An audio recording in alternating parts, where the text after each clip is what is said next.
Okay, let's unpack this. Imagine this moment, right? Something really extraordinary happens. Mm-hmm. And instead of everyone celebrating, it just splits people, completely divides them. Yeah, belief on one side, rejection on the other. Exactly. And that rejection kicks off this whole chain reaction, really aimed at scattering that belief. That's the kind of, high-stakes tension we're diving into today. It really is. It's such a human drama. Yeah. And what's fascinating is how this core tension, belief, rejection, this idea of scattered people being gathered, again, how it echoes across these different ancient texts. Texts that seem quite different at first glance. Totally. We've got a bit from the Gospel of John, a passage from Jeremiah, something from Ezekiel, and then a reflection on Psalm 34. Right. So our mission for this deep dive is basically to follow these threads: scattering, gathering, belief, see how they weave together through these sources. Sort of connecting the dots. Yeah, exactly. We want to offer you, our listener, hopefully a clearer picture of how these passages link up and, what insights they might still hold. So let's jump right in with the gospel. John 11. Okay, so John 11, verses 45 to 56. We're dropped right into the aftermath of something big. The raising of Lazarus. Precisely. A huge sign. Yeah. And it causes this wave of belief among many who saw it. But like you said, not everyone's thrilled. No, not at all. Some witnesses go straight to the Pharisees. It creates this immediate split, doesn't it? Instantly. This amazing event happens, sparks faith here, but triggers alarm bells over there, especially for those in charge. Right. So the chief priests, the Pharisees, they call a council meeting. And what's really striking is their main worry. It isn't, wow, a miracle. It's more about politics, about keeping control. Yeah, they're worried about the Romans. They actually say, if we let him go on like this, everyone will believe in him. And the Romans will come and destroy both our holy place and our nation. That's their bottom line. It's amazing how quickly this event gets filtered through, existing political fears. Totally. Stability, their authority under Rome. That's the lens. Jesus' popularity. To them, it's a direct threat, a provocation. It really shows how power structures and anxieties can shape reactions, even to something extraordinary. Definitely. And then you get this moment with Caiaphas, the high priest. Yeah. It's complex. It really is. He says, it is expedient for you that one man should die for the people, and that the whole nation should not perish.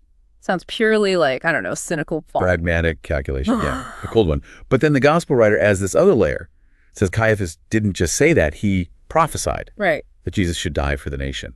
And not for the nation only, but to gather into one the children of God who were scattered abroad. That's the kicker. So Caiaphas thinks he's making a savvy political move, sacrifice one guy to save the system, basically. Mm-hmm. But the gospel writer sees this deeper theological meaning. Like Caiaphas accidentally pointed to Jesus' bigger mission, a mission way beyond just Judean politics, gathering the scattered people. Exactly. It makes you think, doesn't it?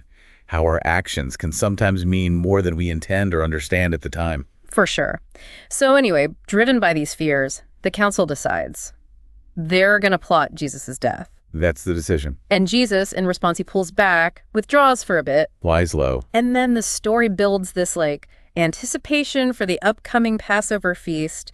Is he going to risk showing up? Yeah, you feel that tension building. Something's got to give. So the key thing here for you, listening, is seeing how these immediate, very political reactions are actually steering the whole narrative, setting the stage. Absolutely. And this immediate tension, this move to sort of scatter the belief, it sets up a really interesting contrast when we turn to Jeremiah. Yes, Jeremiah.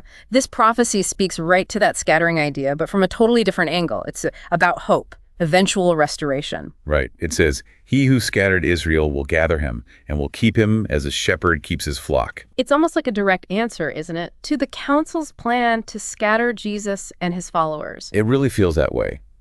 Where the council sees scattering to keep power, Jeremiah sees God gathering. It's about redemption, bringing people back. And the imagery is so positive, singing on Zion's heights, radiant like a watered garden. Turning mourning into joy. It taps into that deep human desire for, homecoming after being dispersed, belonging. And that phrase, gather him after the scattering, it just echoes so clearly that line from John we just talked about. To gather into one the children of God who are scattered abroad. Yeah. It's like Jeremiah is speaking across centuries, offering this powerful hope to that same idea of a dispersed people. It really highlights that enduring need for hope, doesn't it? And how these powerful images of restoration persist across time. Definitely. So, building on that theme, that hope, let's look at Ezekiel. Okay, Ezekiel 37. This passage gives an even more detailed picture of this reunification. It really expands on it.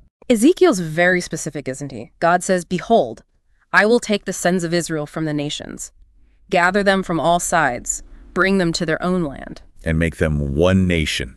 That's key. One nation, one king.